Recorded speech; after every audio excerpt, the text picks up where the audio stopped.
Empezamos el programa dando gracias a Dios,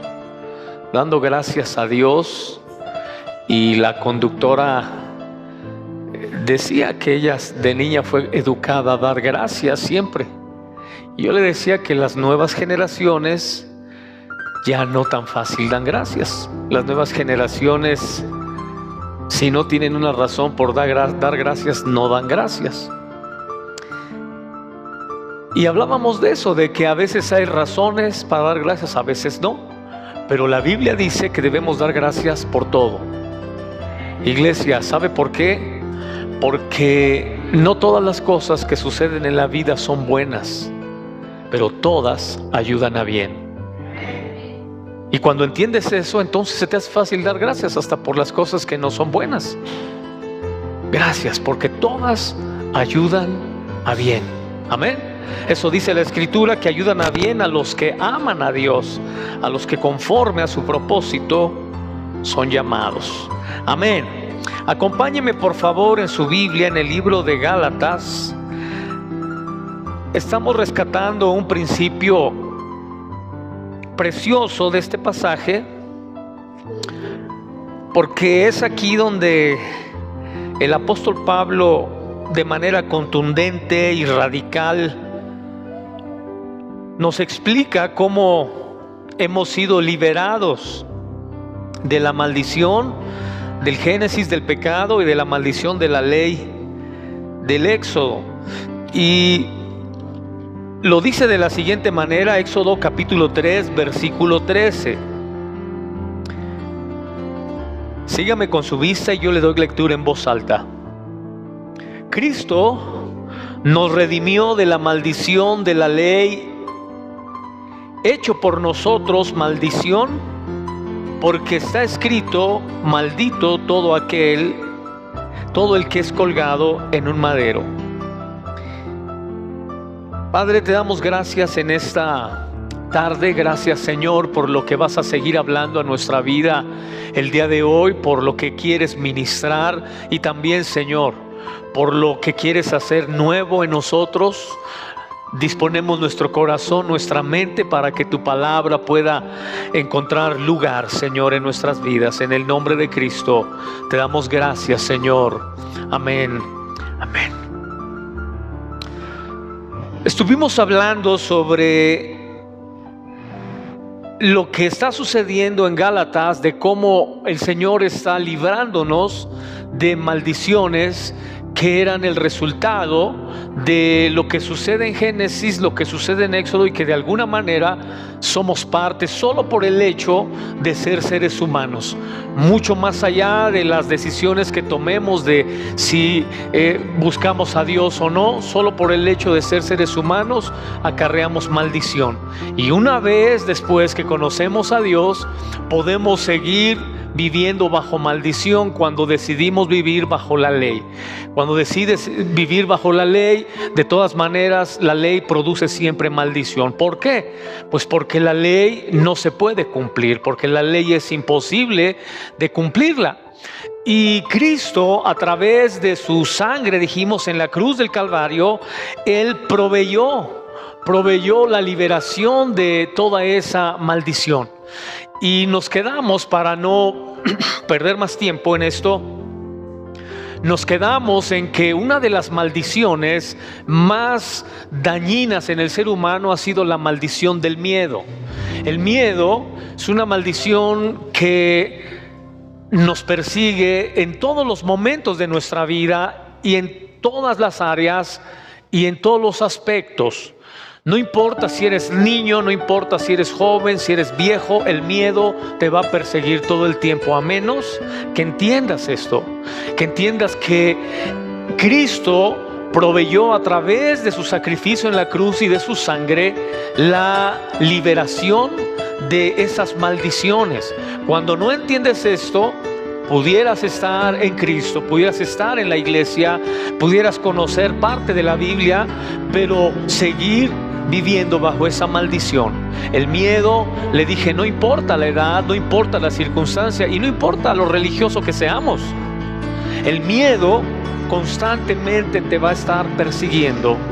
Y Estuvimos hablando de cómo es que lo que más Dios hace énfasis en el ser humano es: no temas, no tengas miedo, no temas. ¿Por qué? Porque Dios sabe lo destructivo y lo dañino que es el miedo. Le he dicho de varias maneras que el miedo es la fuente de toda la maldad que hay en el mundo. Muchas de las cosas que tú haces mal, las haces por miedo. No lo quieres hacer, nadie lo quiere hacer, pero el miedo es un generador de maldad. Cuando menos te das cuenta, en las áreas o en las cosas que tenías miedo, te orilló a practicar, a hacer, a moverte en situaciones que nunca pensaste hacerlas. Pero el generador de todo eso es el miedo. Por eso,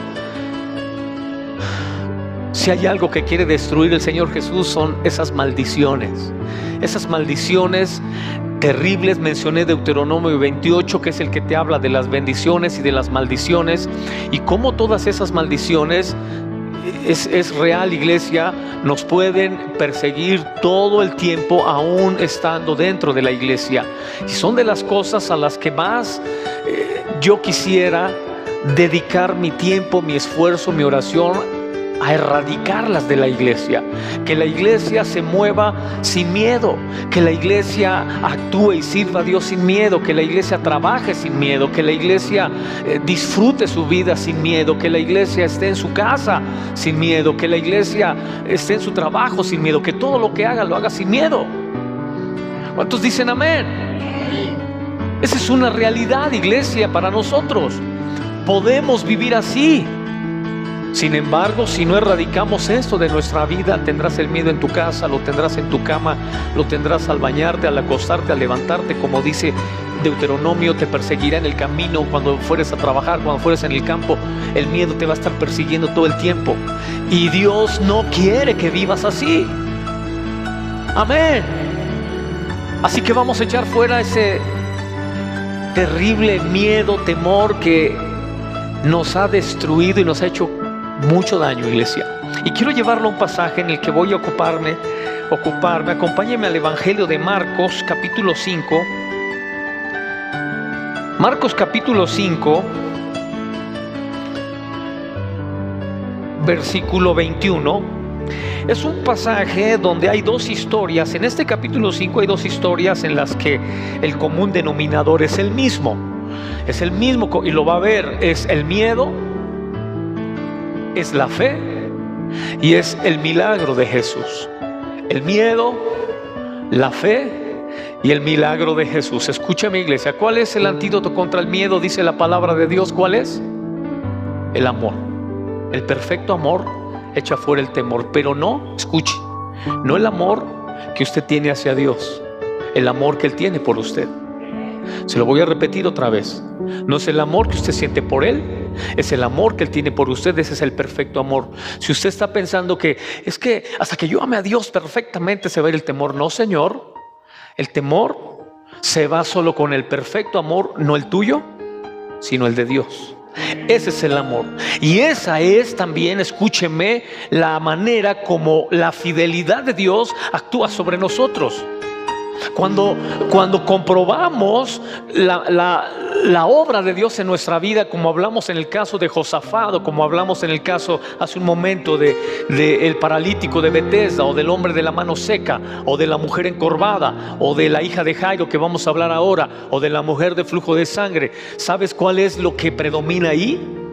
No es la fidelidad de esta mujer a Jesús, no es la fidelidad del paralítico a Jesús, es la fidelidad de Dios hacia Él. Siempre será así. Y si no entiendes eso, tú vas a ir por la vida queriendo tener un amor perfecto que no tendrás, o una fidelidad perfecta que no tendrás, en lugar de recibir lo que dice Gálatas capítulo 3. Él nos redimió de la maldición de la ley y del pecado. Por lo tanto, ahora yo soy libre de toda esa clase de maldiciones y vivo por la obra que Él hizo por mí. Entonces yo puedo estar en el perfecto amor, no por el mío, es por el de Él, sí. Iglesia, se lo he dicho, cuando usted llegue al cielo, Dios no lo va a juzgar por los pensamientos que usted tuvo. Dios lo va a juzgar por los pensamientos que había de Cristo en usted.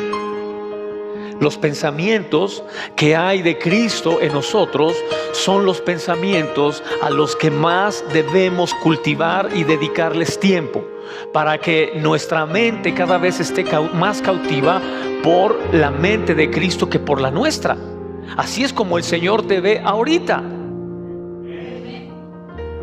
Amén. Por eso es fiel. No es fiel porque tú piensas mucho, amas mucho, porque haces mucho.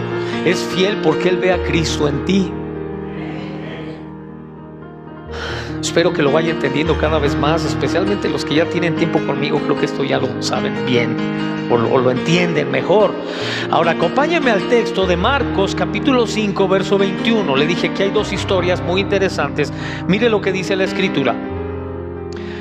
Pasando otra vez Jesús en una barca a la otra orilla, se reunió alrededor de él una gran multitud, y él estaba junto al mar. Verso 24. Fue pues con él y le seguía una gran multitud y le apretaban. Quiero que subraye constantemente la frase una gran multitud, porque va a cobrar importancia. La gran multitud es importante porque dentro de la multitud, se lo dije en alguna ocasión, tú no ves a Jesús seleccionando a las personas y diciendo: a ver, de toda la multitud, que se aparten de este lado los que maltratan a sus hijos o a su esposa, que se pongan de este lado los ladrones, más allá atrás los fornicarios, más allá los adúlteros. ¿Ves que Jesús hacía eso con las multitudes? No. Él no seccionaba a la gente, no estigmatizaba a la gente, Él no los agrupaba como lo hace el ser humano. El ser humano agrupa a las personas porque Él tiene un lente y mide a la gente con un lente defectuoso. Dios no. Dios nunca va a medir a la gente con el lente con el que nosotros los medimos. Dios los mide con un lente perfecto. Él nos ve como sus hijos amados, preciosos. Dice la escritura que Él veía las multitudes como ovejas que no tenían pastor. Amén. Diga conmigo: yo soy una oveja del Señor, preciosa, hermosa, bendecida. Y luego mire lo que dice el texto. Acompáñeme al verso 25. Pero una mujer que desde hacía 12 años padecía de flujo de sangre. ¿Cuántos años? Ahora, verso 33, 36. Pero Jesús, luego que oyó lo que se decía, dijo al principal de la sinagoga: no temas, cree solamente. Repita conmigo: no temas, cree solamente. Este es el punto en el que estamos. El punto en el que estamos es en que quien ha dicho la palabra más importante al ser humano ha sido Dios. No temas. Es la palabra más importante porque Dios sabe que de ese miedo se generan en nosotros muchas malas decisiones. ¿Cuántas malas decisiones has tomado por miedo? ¿Has comprado cosas por miedo? ¿Has ido a lugares por miedo? Mira que en la historia sucede algo. Verso 26. Y había sufrido mucho de muchos médicos y gastado todo lo que tenía, y nada había aprovechado. Antes le iba peor. Es la historia de la mujer de flujo de sangre y es la historia de la hija de Jairo. En los dos casos le dije, el común denominador es el mismo. Es miedo, es que creen y es que hay un milagro. Pero dice la escritura que esta mujer había gastado todo lo que tenía en médicos. Ahora, quiero ponerle en perspectiva esto. Los médicos de ese tiempo no eran como los médicos de ahora. Los médicos de ese tiempo eran gente supersticiosa. Hoy los médicos, en su mayoría, pues tienen que terminar una carrera, entre comillas, científicamente demostrable, que lo que ellos practican es lo que finalmente cura a la persona. que de ahí surjan teorías de que el medicamento que dan te crea otra enfermedad, o que de la terapia que te dan no es del todo demostrable que cura, etcétera. Pero un médico en la actualidad es distinto a los médicos de esos tiempos. Los médicos de este tiempo, especialmente los médicos hebreos, ellos dependían mucho de la ley. Ellos practicaban muchos rituales que, entre comillas, la ley les permitía realizar, pero eran más prácticas supersticiosas que técnicas demostrables o comprobables. Hace un par de años platiqué con unos amigos coreanos porque yo tenía mis dudas sobre la acupuntura, si la acupuntura era científicamente comprobable que curaba y que era una técnica científica y no supersticiosa. Porque, como usted sabe, hay muchas técnicas de médicos que no son demostrables, muchas, para no entrar en detalles y despertarle curiosidad sobre cosas que no tienen lugar ahorita. En general, muchos médicos son supersticiosos, pero también muchos son científicos. Los médicos de este tiempo era más superstición. Esta mujer los había consultado y había practicado todo lo que le decían. Si le decían que se durmiera por un mes de lado, se dormía por un mes de lado. Si le decían que tenía que caminar descalza sobre el sereno de la noche sobre pasto, caminaba todas las mañanas descalza en el sereno sobre pasto. Si le decían que tenía que antes de dormir darse una pasada con un trapo húmedo en el cuerpo para poder dormir y que tuviera la temperatura a modo correcta, lo hacía. Todo lo que le decían lo practicó, y en eso se gastó, dice la Biblia, todo su dinero. Esa era la manera como en la antigüedad se practicaba, entre comillas, la medicina y otras cosas más que no vienen al caso. Pero lo que yo quiero primero que veas aquí en esta historia, ¿por qué lo hace? Por el miedo. Yo no me quiero morir. No me quiero morir. Y si hay manera de curarme, si hay manera de sanarme, lo que sea, lo voy a hacer. Y lo que me tenga que gastar, me lo voy a gastar. Y todo el ser humano reacciona así. En el caso de la hija de Jairo, era Jairo el que tenía el miedo. La niña ya estaba muerta, pero el que tenía miedo era Jairo. Era un principal de la sinagoga, era un hombre honorable, un hombre respetado, reconocido.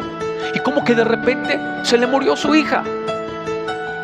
En los dos casos es el miedo.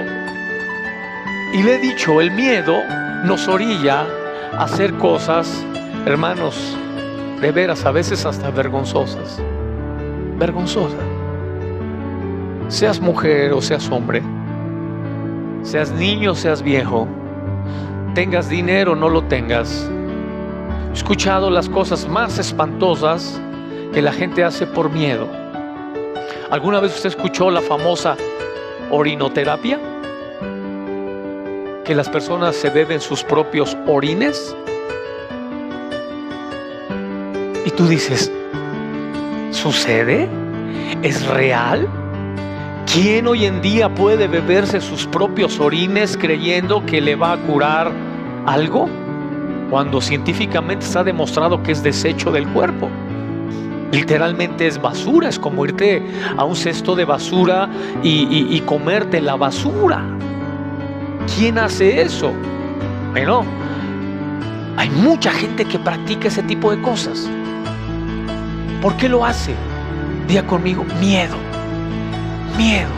El miedo hace que te entierres a ti mismo. El miedo hace que entierres lo más precioso y valioso que tienes. El miedo te orilla a vivir vidas totalmente alejadas de la realidad. Amén, iglesia. Esta mujer, el miedo la orilló a gastarse todo su dinero. El miedo la orilló a tomar malas decisiones. y se encuentra en un momento de su vida que es donde quiero comenzar a profundizar, porque es aquí donde tú ves que no es tu fidelidad, que es la fidelidad de Él, que no es tu amor, es el amor de Él, que no es tu generosidad, es la generosidad de Él. Porque ¿cómo te explicas que esta mujer recibe su sanidad sin que ella la haya pedido a Jesús, sin que Jesús la haya escuchado y sin que Jesús se la haya ofrecido? Mire, usted ofrézcale ahorita a una persona su sanidad a través de Cristo y tiene la opción de escoger, de aceptarla o rechazarla. Pero esta mujer nunca le ofrecieron la sanidad. Nunca Jesús habló con ella. Nunca le dijo: hay oportunidad para tu enfermedad, hay oportunidad para tu necesidad. Nunca. Es aquí donde te das cuenta que su fidelidad de Él no es la tuya. Es aquí donde te das cuenta que es el interés de Él por sanarte, que el interés tuyo por estar bien. Y cuando entiendes eso a través de toda la Biblia y lo entiendes en tu propia vida, hermano, descansas. Como le dije hace un momento, ese paralítico descansó. Curiosamente, el paralítico, la mujer encorvada y el hombre de la mano seca, los tres el Señor Jesús los sanó en sábado. El sábado es el día de reposo, el día de descanso. Curiosamente, si de algo criticaban a Jesús, es que sanaba en día sábado. Curiosamente, si lo que el sábado tendría que dar el reposo era lo que menos le daba a esas personas enfermas. Si lo que el día de reposo tenía que dar por lo que Dios había dicho que tenía que hacerlo, era descanso, y era lo que ellos menos tenían. Así que viene Jesús y al que tenía 38 años acostado sobre su espalda, le da descanso. Y a la que tenía 18 años encorvada, le da descanso. Y al que tenía toda su vida con la mano seca, le da descanso. Diga conmigo: sin que se los hayan ofrecido.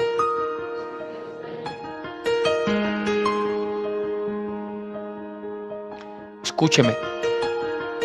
Cuando usted entienda esto, muchas cosas usted va a recibir en su vida sin que se las hayan ofrecido y sin que usted las haya pedido. Simplemente aparecerá Jesús ahí y por su fidelidad Él te las va a dar. Tú vas a decir: ¿para qué? ¿Para qué me dio el Señor esto? Porque Él está viendo tu futuro.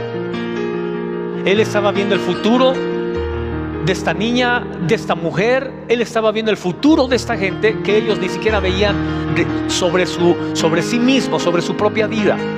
Jesús lo estaba viendo. Por eso Jesús llega a ellos y hace milagros y sanidades a favor de ellos, porque Él está viendo lo que van a hacer en el futuro. Escúcheme, muchas cosas de hoy en adelante van a llegar a tu vida sin que tú las pidas y sin que te las ofrezcan, solo porque Él es fiel. Así que cuando lleguen a tu vida, no digas: ¿y yo para qué quiero esto?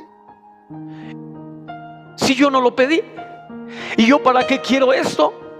¿Qué estaba pensando Dios al dármelo? ¿Qué estaba pensando Dios al manifestarse en mi vida de esta manera?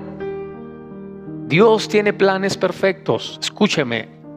Los planes del enemigo, como el miedo, que hace que la gente tome malas decisiones, que hace que la gente se meta en problemas, que hace que la gente haga cosas absurdas, son planes temporales. Los planes de Dios son eternos.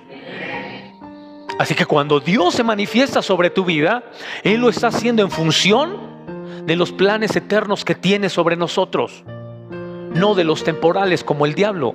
El diablo solo quiere destruir tu relación, tu trabajo, tu economía, tu salud, etcétera, etcétera. Y Dios quiere darte una vida saludable por la eternidad. Amén. Ahora vayamos al texto.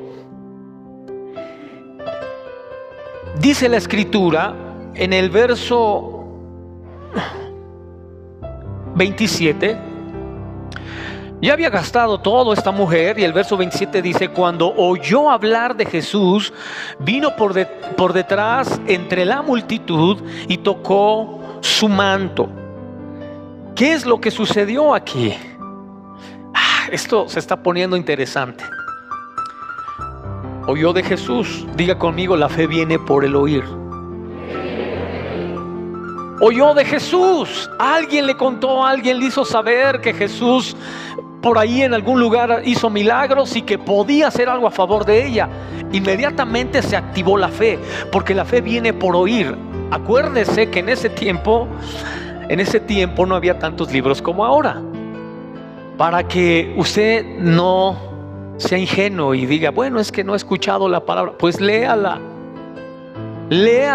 Hoy tenemos la Biblia escrita y nuestro deber es leerla para que se active la fe en nosotros. Ahora, también se puede escuchar mucho con los nuevos, la tecnología y los nuevos aparatos que nos facilitan mucho estar escuchando constantemente la palabra de Dios. Puede hacerlo para que su fe se active, pero esta mujer literalmente escuchó de una persona acerca de Jesús y se activó su fe. Se activó su fe. Ahora entienda y otra vez ponga en perspectiva la historia, porque es muy fácil pensar solamente en que la mujer fue y tocó a Jesús. No, Señor.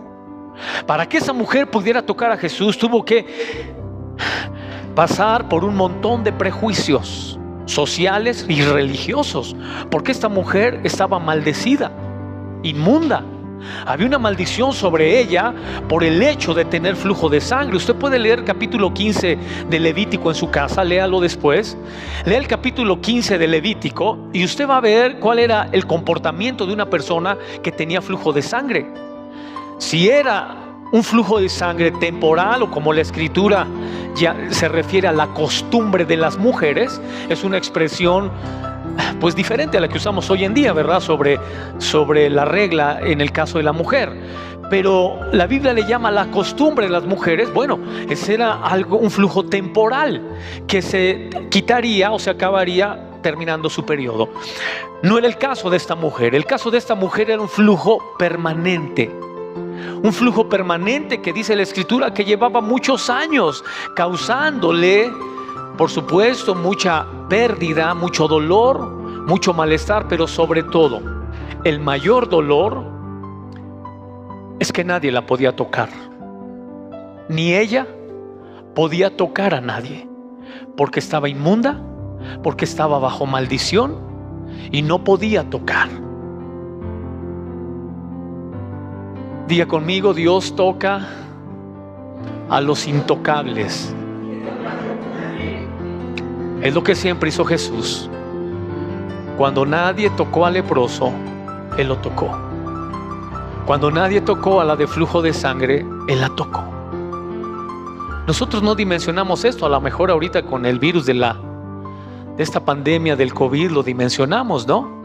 Cuando te dicen: fulanito tiene COVID, dio positivo. No quieres ni acercarte a él. A mí me dijo una persona que dio positivo, le dije: pues vente para que ore por ti.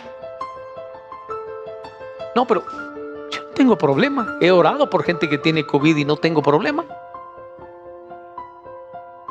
Pero imagínate que tienen el virus y ya están aislados, hermano, y ya te acercas con ellos con guantes, con un traje de astronauta.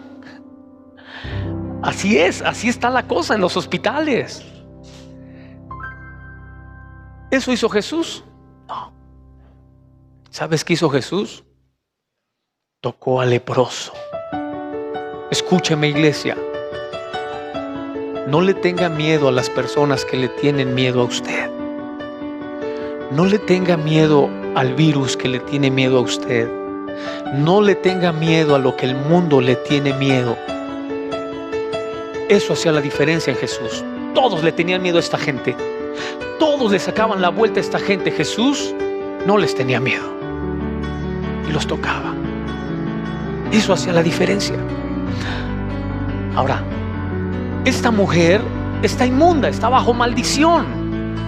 Años y años sin que la pueda tocar su esposo, sus hijos, sus familiares. Nadie la tocaba. Qué horrible es la ley. Diga conmigo, qué horrible es la ley. Porque es la ley la que dice qué es lo que puedes tocar y qué no puedes tocar. ¿Quién es quien se puede acercar a ti y quién no se puede acercar a ti? Pero la gracia de Jesús, la gracia de Cristo, dice que tú puedes ser tocado todo el tiempo y tú puedes tocar a cualquier persona todo el tiempo, siempre y cuando entiendas que es por su amor, por su fidelidad y no es por la tuya. Yo no toco a las personas porque yo me sienta, ¿sabes por qué lo hago? Por su fidelidad. Le he contado testimonios de personas por las que me ha tocado orar que están endemoniadas, bien endemoniadas, que se suben a las paredes como si tuvieran garras sobre las paredes y se suben así.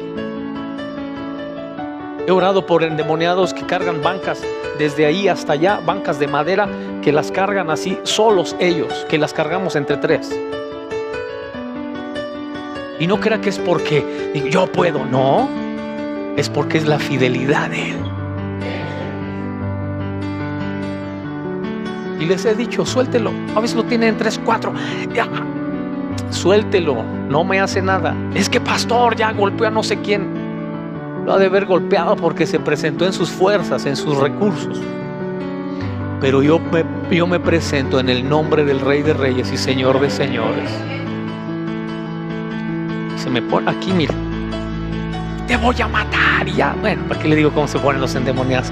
Lo voy a espantar, pero aquí se me pone, y estoy así, en el nombre de Jesús. Eres un mentiroso, eres el perdedor, no tienes parte ni suerte, no me puedes tocar, no puedes pasar la sangre de Cristo. Y no la pasan. Cuando yo quiera tocarte, te voy a tocar. Tú a mí no me vas a tocar hasta que yo quiera. ¿Por qué? Porque es Él, es su fidelidad de Él sobre mí. Cuando entiendes esto, iglesia, ¿no tienes miedo de tocar a los que no toca nadie?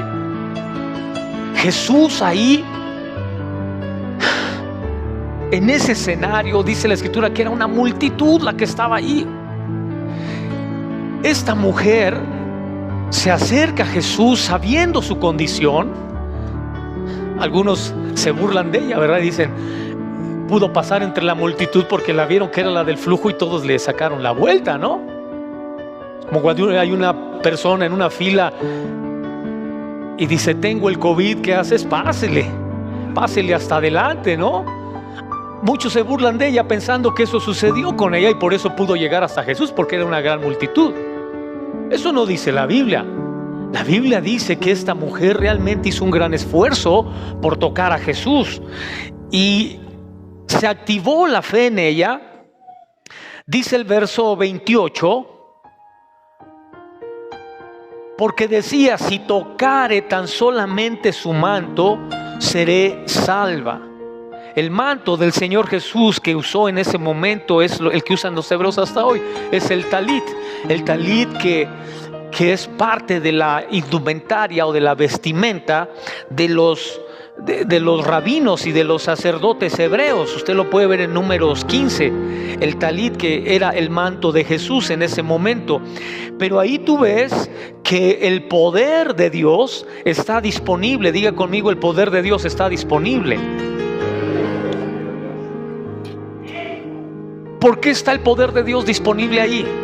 Escúchenme, porque ese era el tiempo de Dios para esa mujer. Dios es el Señor del tiempo. Él no está sujeto a nuestros tiempos, Él no está sujeto a nuestra ocasión.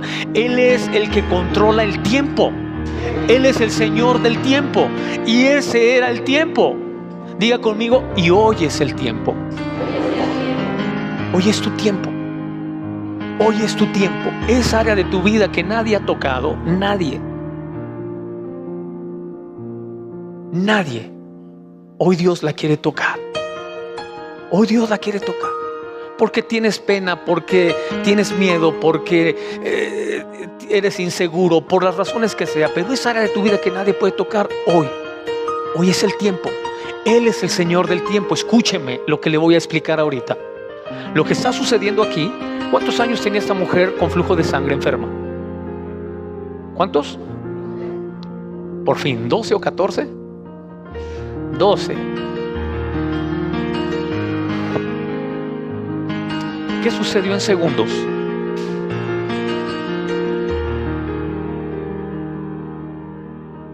Lo que en 12 años no pudo lograr en segundos.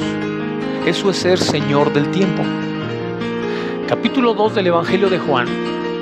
Dice la Biblia que se acabó el vino en las bodas de Caná. Se acabó el vino y entonces la mamá de Jesús le dijo que si podía hacer algo. Y Jesús le dijo: mujer, mi tiempo no ha llegado mi hora. ¿Cómo me pides que haga algo cuando no es el tiempo? Pero como Él es el Señor del tiempo, entonces Él podía actuar a destiempo en el ser humano, pero en el tiempo de Él podía actuar. Amén, diga conmigo: Él es el Señor del tiempo. Ahora escúchame bien. Lo que costaba años hacer vino, Él lo hizo en minutos. En minutos Él hizo lo que costaba años. Lo que está sucediendo con esta mujer es que los años que ella tenía queriendo recuperar su salud, el Señor Jesús se lo hizo en segundos. ¿Qué es lo que sucede aquí? Lo que sucede aquí es que Dios comprime el tiempo, porque Él es el Señor. Eso tú no lo puedes hacer, ni yo lo puedo hacer. Ni yo puedo comprimir el tiempo, ni yo lo puedo alargar. Yo estoy sujeto al tiempo y al espacio. Él no. Él puede comprimir el tiempo y hacer que esa maldición de enfermedad que había sobre tu vida o sobre la vida de algún familiar de nosotros desaparezca en un instante, en minutos. Y muchas cosas, iglesia, que tienen que ver con asuntos de tiempo, cuando tú entiendes que el poder de Dios está disponible hoy, porque es el tiempo que Dios ha creado para ti hoy, entonces valoras este momento, le das la importancia a este momento, porque puede ser hoy que los años, como dice el profeta Joel, que se comió la oruga, el saltón y el revoltón de tu vida, ¿sí? Esos años desperdiciados buscando médicos, buscando consejo, buscando soluciones, pueden comprimirse en segundos, en minutos. Y es hoy. Amén. ¿Cuántos quieren que Dios acelere el tiempo en algún área de su vida? Yo sí, yo le he dicho: Señor, acelera el tiempo. Acelera el tiempo en estas áreas de mi vida, porque ya no estoy tan joven. Ya no estoy tan joven y hay cosas que quiero hacer y necesito que aceleres el tiempo, porque no me va a dar para hacer lo que me hace falta. Y es hoy. Hoy Dios puede acelerar o comprimir el tiempo para que sean instantes, iglesia, y comienzas a vivir entonces así, por instantes de tiempo eterno, de tiempo divino, y no tanto por lo que tú puedas hacer en 12 años, en 30, en 18, sino por los momentos, los instantes que Dios te da, y que en esos puedes hacer cosas grandes, gloriosas. Amén. No los veo animados, mejor voy a cambiar de punto. Acompáñeme otra vez en la escritura. Mire lo que sucede, verso 30. Dice la escritura que sus discípulos le dijeron: ¿ves que la multitud te aprieta y dices: ¿quién me ha tocado? Lo que sucede aquí es que la multitud lo toca porque la multitud tiene acceso a él. La multitud tiene acceso a este momento. Mire, mucha gente tiene acceso a estos tiempos, a estos instantes en los que el Señor va a comprimir el tiempo. Mucha gente tiene acceso, pero no toda la gente cree y tiene la fe que esta mujer y que Jairo tuvieron. Por eso le dije, el común denominador es miedo, fe, creer y el milagro. Lo que sigue después es un milagro en la vida de esta mujer, que es el resultado del momento en el que su fe se activa y ella abraza su fe y se apropia de esa fe, y entonces vence los prejuicios, vence los obstáculos para poder llegar a Jesús y ser sanada. Ahora ella no tenía la respuesta de Dios como la tienes tú. Tú hoy tienes la respuesta de Dios, que te dice que en Él todas sus promesas son sí y son amén. Ella no la tenía, ella había oído de Jesús. Nosotros sí la tenemos. Tenemos la promesa de que cualquier cosa, iglesia, cualquier cosa que le pidamos en el nombre de Jesús y por sus méritos, lo recibiremos. Amén. Diga conmigo: yo no soy de esa multitud. Y nunca seremos de esa multitud. Somos de los que creemos y estamos en pie bien firme en nuestra fe que le hemos puesto al Señor. Ahora mire lo que dice el verso 34. Entonces, después de haberlo sanado, después de haberse manifestado tanto en esta mujer como en la hija de Jairo, dice el verso 34: y él le dijo: hija, tu fe te ha hecho salva, ve en paz y queda sana de tu azote. La expresión ve en paz, literalmente en griego le está diciendo: entra al reino de la paz. Cuando Jesús le dice ve en paz, le está diciendo literalmente: hija, entra al reino de la paz. En el reino donde no sucede de donde tú vienes. Donde tú vienes te hacían el feo, unos no te tocaban, te sacaban la vuelta, murmuraban de ti. De donde tú vienes es así. En el reino es paz. Vas a descansar realmente, no vas a estar con los comentarios y los prejuicios que te han perseguido toda la vida. En el reino tendrás paz. Amén. La segunda cosa que le dice, no solamente le dice ve en paz, sino que le dice queda sana de tu azote. Literalmente significa permanece sana de tu aflicción. Queda sana de tu azote, literalmente significa queda sana de tu aflicción. Permanece sana de tu aflicción. Es lo que literalmente significa: permanece sana de tu aflicción. Yo le he enseñado a usted que en el capítulo 5 de San Juan, en el capítulo 15 de San Juan, cuando el Señor Jesús está hablando acerca de su cuerpo y de su sangre, en el capítulo 5 dice que Él es la vid verdadera, en el 15 dice que Él es la vid verdadera, y dice que los pámpanos deben permanecer pegados a la vid si es que quieren crecer, si es que quieren tener los beneficios de la vid, tienen que permanecer pegados a la vid. En el capítulo 5, cuando habla acerca de su cuerpo y su sangre, dice que Él permanece en nosotros y nosotros permanecemos en Él. Esa expresión de permanecer, ¿qué es lo que está sucediendo aquí? Hija mía, tu fe te ha salvado.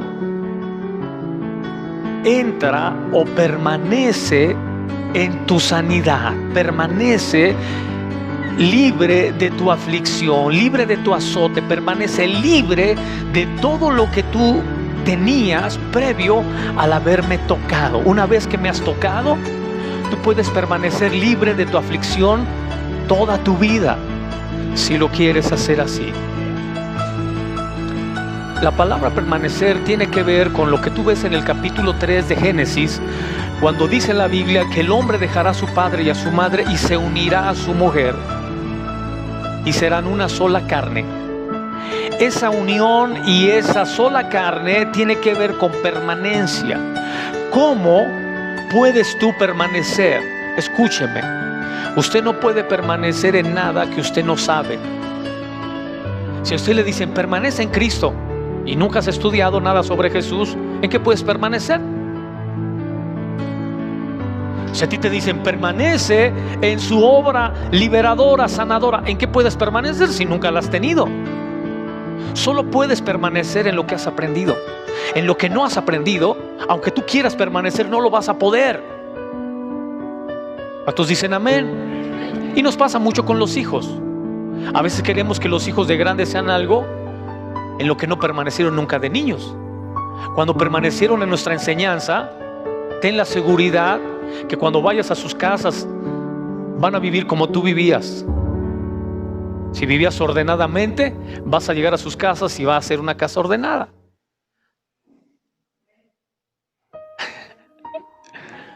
Porque permanecen en lo que aprendieron. Si tú llegas a su casa y dices, pero mira cómo vives, qué horrible vives, ¿qué va a decir él? Ay, mamá, mira quién lo dice. ¿Cómo vivías tú? ¿Cómo nos tratabas tú? ¿Cómo era nuestra casa? Porque es una reacción normal. Permanecemos en lo que hemos recibido y en lo que hemos aprendido. Esta mujer, lo que le está diciendo el Señor Jesús es: permanece sana y libre de tu aflicción. Permanece salva de tu aflicción, libre de tu aflicción. Iglesia, quiero terminar con una parábola.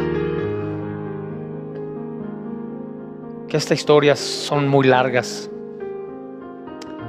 Y a ver si la entiende. Dicen que una vez Dios se le apareció a una persona y el hombre estaba sorprendido porque Dios se le había aparecido. ¿A quién se le ha aparecido Dios aquí? Se le apareció al hombre y le dijo, el hombre admirado: Dios maravilloso, el eterno, ¿qué quieres que haga después de este encuentro contigo? Y Dios le dijo: lo que quiero que hagas es que empujes esa roca. Lo que hagas el resto de tu vida es que quiero que empujes esa roca. Y el hombre quedó impresionado por lo que Dios le había dicho. Así que al otro día se levantó tempranito y lo primero que hizo fue ir a empujar la roca. Y eso lo hacía todos los días. Hasta que un día pasó el diablo cerca de él y lo vio que estaba empujando la roca. El diablo le dijo: ¿y qué haces? Dios me dijo que empujara la roca. Ni la mueves. Y el hombre dijo: sí, es cierto, ni se mueve. Al otro día de que el diablo le dijo ni se mueve, el hombre ya no se paró tan temprano a empujar. El hombre ya no pasaba tanto tiempo empujando la roca. Y un día se le volvió a aparecer Dios y le dijo: ¿qué pasó con lo que te dije? Te dije que empujaras esa roca. Y le dijo: pero ni la muevo. Dios le dijo: ¿yo te dije que la movieras o que la empujaras?